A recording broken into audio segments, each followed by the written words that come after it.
We're so delighted to say that Kylie herself joins us now live from London. Kylie, good morning. Welcome to News Breakfast. Hi, how are you? Very well, thank you. Well, we're great, and I've got to say congratulations on the album. It came out Friday here in Australia. The reviews have been just universally brilliant. I've been running to it all weekend. It is so good. How are you feeling right now? I feel like I too have been running, although I'm not getting anywhere. It's very busy. I'm feeling totally elated that it's out. People are responding to the music. It's been a buzzing week. 16th studio album, Kylie. I mean, there's absolutely nothing you haven't done. You still get a buzz though when a new album drops. Oh, absolutely. I get nervous, excited, butterflies. I'm always inspired. I mean, I know I've got, this is going to be the next certain while working on this album, but I still want to get in the studio and record again. Although that often means just setting up my equipment these days. Yeah. Talk to us about that, the actual recording of it. Is it different now than how you used to do it? Sorry, I've just finally seen you. Now I can fangirl. You're there. Well, right back at you, Kylie. Right, what was the question? I was so stunned. You're looking fabulous, by the way. Oh, thanks. Thank you. And as are you both. What did you ask me?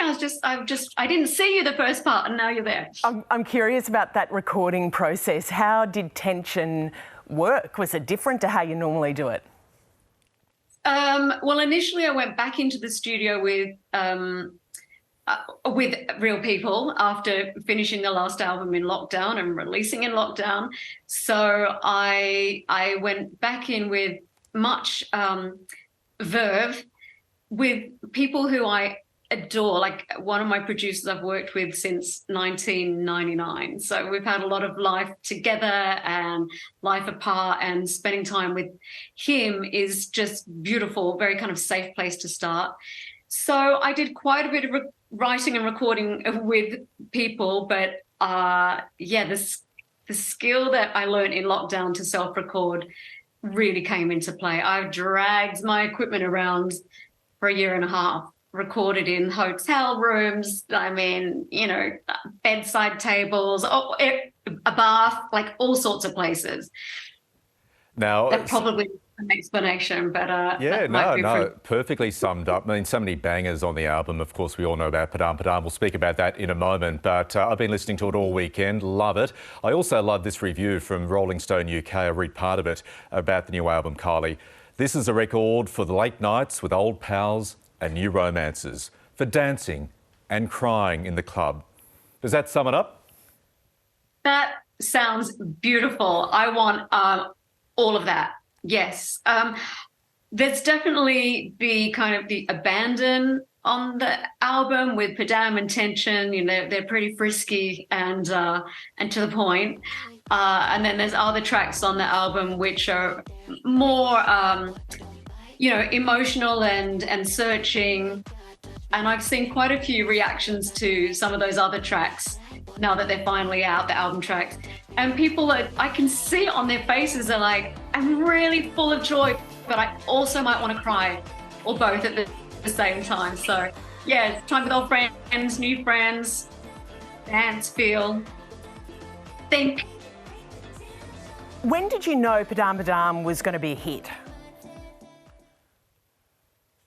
I pretty much, that was an outside song that came in, and when my A&R sent it to me, whenever he would send me songs, there's always this amazing moment where I go, right, I have no idea what I'm going to hear. So press play. Firstly, Padam Padam. The only Padam Padam I knew of was Edith Piaf's Padam Padam. And I actually didn't know if this was like a placeholder title. Sometimes working on tracks, it's you just put a title on it. And when I hit play and heard it, it got me instantly. And I said, I'm in. How soon can I get my vocals on this? but during the course of finishing the album, you know, it really is like a horse race, and you think that's the one, no, that's the one, that's the one. But we did come back around to saying Padam is the best. By the way, no one can be bothered calling it Padam Padam anymore. It's just become Padam. Was the one, and it did the job and then some. None of us would have. I mean, I'm talking for other people, but I'm sure that no one in the team could imagine that Padam would do everything that it did. I've been dying to ask this question, Kylie. What is a Padam? A Padam is entirely up to you. How you like to Padam, when you like to Padam. I mean, obviously it's a heartbeat in the song, but it has become a noun, verb, adjective, greeting, everything and more. Part of the reason it became such a fantastic hit, not only because it's just terrific, but the TikToks took it on. It was this new generation who absolutely loved it. And did you ever think at this point in your career you'd be sort of revealing a whole new chapter? I did not, no. I've attempted to kind of get on the TikTok train before, and it wasn't working for me. And actually I met some of the team from TikTok when I was just started promoting the album a couple of months back in the States. And I actually just confessed to them. I said, I don't know if it's for me. I've tried it. It's not. I don't know how to do it. And they'd said, look, you'll be fine. You know, just react or something. And this is pre-Padam, and basically that community organically deciding to have fun with it. So I actually need to see those people again and say, guess what? I get it. and I'm here for it. We're here for it as well, Kylie. Now, you've been long an icon of the gay community. You and Danny, your sister Danny, headlined World Pride, an absolutely banging opening act there at the opening ceremony. How important has that community been to you throughout your career? It's been a long-standing love affair, and I'm asked about it a lot to explain it, which is very difficult for me because it's a very natural relationship of love and support and understanding as best as I can. I have a lot of members from that community in my life, and yeah, I celebrate that. And to perform with my sister at World Pride, which, by the way, around the world people loved that, and they thought that Australia did such an incredible job with it. That's really important to me, and I love to be able to celebrate that relationship. Is it true you've been to drag shows where you are the least Kylie there? Oh yeah, total fail. I would not win as much as a rosette. Yeah, I went to a drag show. It must have been early 90s, maybe 93, something like that. I've been to see the Lemonheads in Melbourne, which is, you know, kind of rocking little gig, and I was all in my macrame kind of, you know, beaten up old suede vintage mini skirt and very kind of beige and natural, and ended up at this drag club, and yeah, I would not have won any prize. I was for sure the least Kylie there. Speaking of prizes, you're up for 4 ARIAs. What's that, sorry? And the smallest Kylie. Yeah. Yes, 4 ARIAs. Isn't that amazing? It is. Are you going to come back for the show?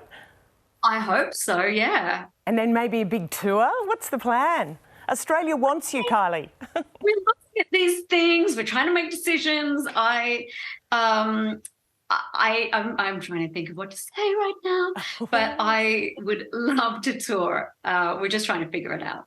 And just very quickly, our time is about out. You're heading off to Vegas for a residency in November. That must be super exciting. Yes. So between all the excitement and work of album release week, there is Vegas looming. It's going to be, it's a very intimate venue. It's tailored for the experience. So as soon as you get to this club, which is called Voltaire, you're going to be comfortable. You're going to be in like booths and sofas, tables, lamps, the whole thing, quite decadent. And then I'll come out, and I think it's going to turn into Studio 54 pretty quickly. Fantastic. Kylie Minogue making Vegas cool. Hey, it's been such a privilege to talk to you. Thank you so much. Oh, and you have a great morning.